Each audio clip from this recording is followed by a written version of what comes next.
লালমনিরহাটে বন্যার্তদের মাঝে চিকিৎসা ও ত্রাণ সহায়তা দিয়েছে বিজিবি।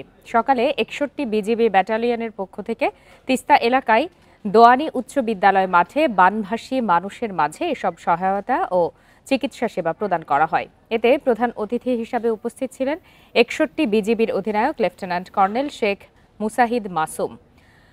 বিজিবির সহায়তা পেয়ে খুশি তিস্তা পাড়ের বানভাসীরা। দুর্যোগ মোকাবেলায় বিজিবি সব সময় মানুষের পাশে থাকবে বলে জানান 61 বিজিবি অধিনায়ক।